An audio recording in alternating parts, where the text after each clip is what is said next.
শরীরে। আল্লাহ রাব্বুল আলামিন এত কঠিন ভয়ঙ্কর রোগ তাকে দিয়েছিল, তার কাছে যে যায় তার এই রোগ হয়।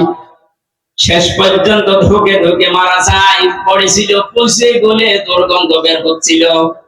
আশপাশের লোক এসে তার আত্মীয় স্বজন যারা আছে তাদেরকে ডাক দিয়ে বলছে, আপনার কি মানুষ? নিজের বাবা নিজের আত্মীয় মরে পড়ে আছে, পুষে গলে দুর্গন্ধ বের হয়, আপনারা মাটি দেন না। তখন ডম বা মসি যাদেরকে বলা হয়, এরকম মানুষ আফ্রিকার কালো মানুষদেরকে ডাক দিয়ে দূরে গর্ত করে বাঁশ দিয়ে ঠেলা দিয়ে লাশ ওখানে দিয়ে এরপরে পাথর দূর থেকে নিক্ষেপ করে করে ওর মাটি দিয়েছে। আল্লাহ রাব্বুল আলামিন এটা জানাতে চেয়েছেন, আমি ওকে এমন কঠিন ভয়ঙ্কর শাস্তির ভেতরে ফেলেছিলাম, নবীর বিরুদ্ধে, নবীর ওয়ারিসদের বিরুদ্ধে কিয়ামত পর্যন্ত যারা অবস্থান নেবে জমিনে, আমার আল্লাহ তাদেরকে ঠিক এইরকম অপমান করে বিদায় দেবে।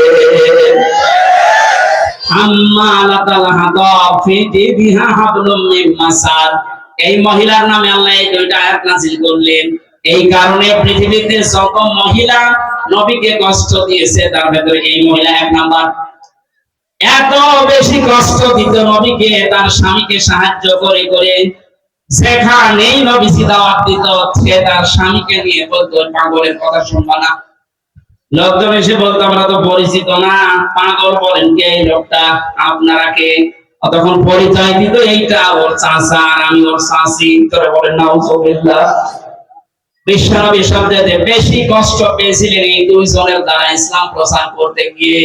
এজন্য আল্লাহ আবু জেহেলের নামে কোরআনে আবু জেহেল নামে কোন সূরা দেয়নি। আছে সূরা আলাকের ভেতরে আবু জেহেলের নামে একটা সূরা, একটা আয়াত আছে শুধু।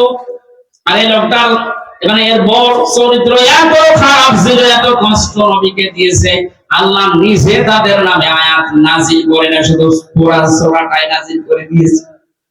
আমাদের শিক্ষা নেওয়া লাগবে, আগামী পৃথিবীতে বিশ্ব নবীর নামে কোন উল্টা পাল্টা কথা যেন কেউ না বলে। নবী তো নেই, নবীর ওয়ারিসরা আছে। কথা বলেন না কেন? নবীর ওয়ারিসদের বিরুদ্ধে যারা আজ মৌলবাদ ছড়াচ্ছেন, আপনাদেরকে আমরা সাবধান করেছি, আর কোনদিন এই সম্পর্কে নবীর ওয়ারিসদেরকে গালি দেবেন না। আপনারা কেন দিচ্ছেন আমরা জানি, আপনারা দাদাদের ফাঁদে পা দিয়েছে। ওরা ফাঁদে পা দিয়ে যদি 15 বছর এত গংফং করতে পারেন, আবার যদি ফাঁদে পা দেওয়ার চেষ্টা করেন, এদেশের যারা সাধারণ মানুষ আপনাদেরকে সাপোর্ট করে, যদি একবার বুঝে ফেলে যে আপনারাও দাদাদের দাসর দালাল, একবারে জালেমদের মতো আপনাদেরও বিদায় করবে ঝাঁটিয়ে। আল্লাহ আশা করি আমাদেরকে সম্মতি দেবেন, বলেন আমিন। বুখারী শরীফের একটা হাদিস পড়েছিলাম, মান রাআ মিনকুম মুনকারান, যে ব্যক্তি দেখে কোন অন্যায় কাজ তার সামনে হচ্ছে, শরীয়ত বিরোধী, ইসলাম বিরোধী কাজ, তার ঈমানের প্রথম দাবি হচ্ছে সে যেন হাতের দ্বারা বন্ধ করে দেয়। হাত মানে শুধু এই হাত না, ক্ষমতার, পাওয়ারের, টাকা পয়সার প্রভাব প্রতিপত্তির।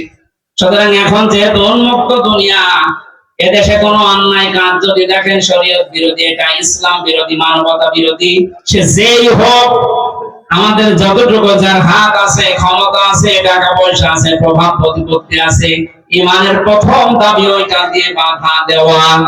কেউ যদি বলে না আমি ওর ভেতরে নেই, আমি লা ইলাহা ইল্লাল্লাহ, কাউকে কিছু বলি না, এটা মুনাফিক।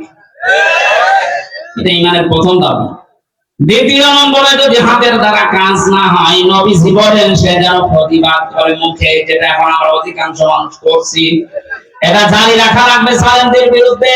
কোন জালেম যেন কিয়ামতের আগে চেয়ারে চেয়ার বসতে না পারে। জালেমদের তালিকা করে করে মোড়ে মোড়ে দোকানে দোকানে টাঙিয়ে দে।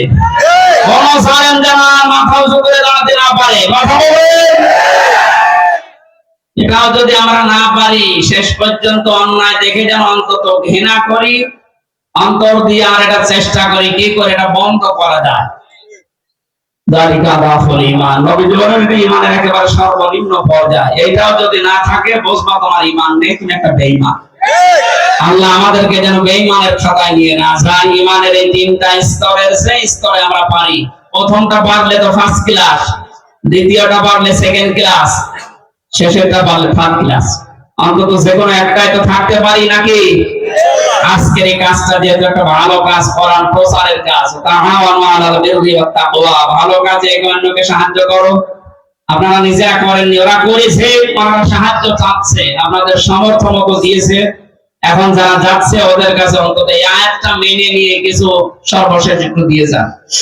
যারা যাচ্ছে যান, আপনারা বের করে রাখেন, সর্বশেষ দিয়ে যান। সুবহানাল্লাহ, আলহামদুলিল্লাহ, লা ইলাহা ইল্লাল্লাহ।